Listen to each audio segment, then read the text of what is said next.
అన్న ఇప్పుడు ప్రతి సంవత్సరం ఇక్కడ మనకి భక్తులు పెరిగిపోతూ ఉన్నారు ఎవ్రీ ఇయర్. సో ఇక్కడ ఈ కాలనీ వాసులకు కావచ్చు, ఇక్కడ ఉండే ఫ్యామిలీస్ కావచ్చు, ఇబ్బంది జరగకుండా ఎటువంటి జాగ్రత్తలు తీసుకుంటా ఉన్నారు ఇయర్ ఇయర్? ఇప్పుడు ఖైరతాబాద్ శ్రీ గణేష్ ఉత్సవ కమిటీ నుంచి వారికి కొన్ని పాసెస్ ఇష్యూ చేయడం జరిగింది. పోలీస్ డిపార్ట్మెంట్ కూడా, ఏసీపీ కానీ పోలీస్ డిపార్ట్మెంట్ వాళ్ళు కూడా ఇక్కడ ఉన్న రెసిడెంట్స్ వాళ్ళకి, షాప్స్ వాళ్ళకి కూడా పాసెస్ ఇష్యూ చేయడం జరుగుతుంది. గతంలో లేకుండే ఈసారి వాళ్ళకి పాసులు ఇవ్వడం జరుగుతుంది. భక్తులు కూడా రోజు పెరిగిపోతూ ఉన్నారుగా. దాదాపు ఈ 11 రోజులలో 1 కోటి జనాభా వస్తారు ఇక్కడ.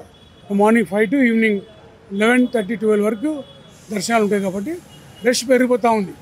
కాబట్టి ఇక్కడున్న రెసిడెంట్స్ కూడా వాళ్ళు కూడా కొంచెం సహకరిస్తే మంచిగుంటుందని నా ఉద్దేశం.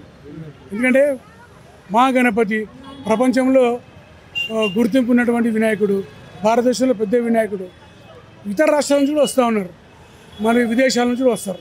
కాబట్టి ఇక్కడున్న లోకల్స్ కూడా కొద్దిగా అడ్జస్ట్మెంట్, ఏదైనా వాళ్ళకి ఇబ్బంది ఉంటే మా దృష్టికి తీసుకొస్తే పోలీసుల దృష్టికి తీసుకెళ్తాం. ప్రధానంగా చెప్తున్నది ఏంటంటే మీరు ఒక కాలనీకి సంబంధించి కార్యదర్శులు కావచ్చు, ఇన్ఛార్జీలు కావచ్చు, ఒక ఐడి కార్డు లాగా కూడా ఇస్తున్నారట వాళ్ళకి సంబంధించి. అయితే మెడికల్ ఎమర్జెన్సీ ఉన్నప్పుడు మాత్రము బయటికి పోవాలి అని చెప్పేసి అంటే మాత్రము పర్మిషన్ లేదని చెప్పేసి చెప్తా ఉన్నారట. ఇక్కడ దగ్గర దగ్గర 4 అంబులెన్స్ ఏర్పాటు చేయడం జరుగుతుంది. భక్తులకు కూడా, ఇక్కడ రెసిడెంట్స్ కూడా ఎవరికైనా అవసరం అనుకుంటే ఎమర్జెన్సీగా 108 కానీ వేరే ప్రైవేట్ హాస్పిటల్స్ కూడా 4 అంబులెన్స్ ఏర్పాటు చేయడం జరుగుతుంది సార్.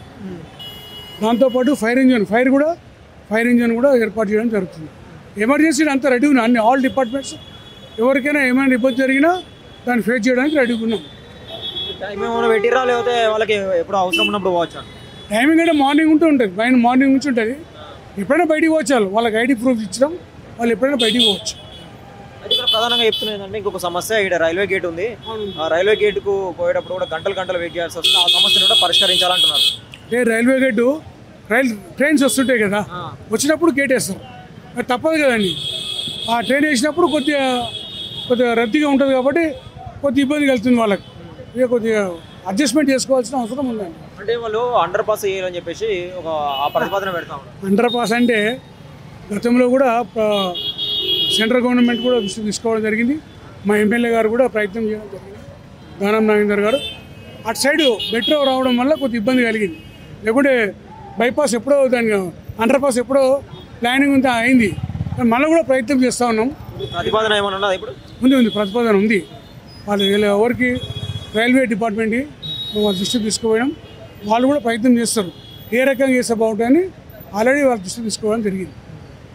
ఇప్పుడు ఈ ఖైరతాబాద్ సంబంధించి ఏరియా కావచ్చు, ఇప్పుడు ఈ ఇయర్కి సంబంధించి ఇంకా ఎటువంటి సమస్య పరిష్కరించే అవసరం ఉన్నది?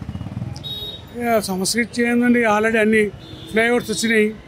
కొద్దిగా ఇది రాష్ట్రానికి గుండెకాయ లాంటిది. సెక్రటేరియట్, గవర్నరు, రాష్ట్ర మంత్రులు, ముఖ్యమంత్రి అందరు ఇక్కడనే ఉంటారు కాబట్టి కొద్దిగా రద్దీగా ఉంటుంది. కొద్దిగా జనాలుగా ప్రభుత్వం ఎంతవరకు ఏమేమి అసౌకర్యాలు కావాలో ఆ సౌకర్యాలు కల్పిస్తూనే ఉంటుంది.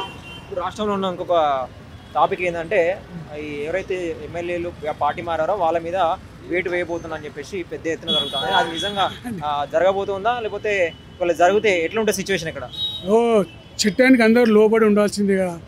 సుప్రీంకోర్టు ఇచ్చిన జడ్జిమెంట్ ప్రకారంగా, అంటే వాళ్ళు ఇచ్చిన నామ్స్ ప్రకారంగా మన స్పీకర్ గారు వీళ్ళకి నోటీస్ ఇచ్చిరని వాళ్ళ పేపర్లు వచ్చింది. దానికి వాళ్ళు ఎమ్మెల్యేస్గా ఏమి ఇస్తారు కదా, దాని జవాబు ఇస్తారు కదా, దాన్ని బట్టి వాళ్ళు ముందు పోతారు. అంతే ముందు ఒకవేళ ఇక్కడ బై ఎలక్షన్ వస్తే మళ్ళీ అన్నకి ఏమైనా టికెట్ ఇస్తారా?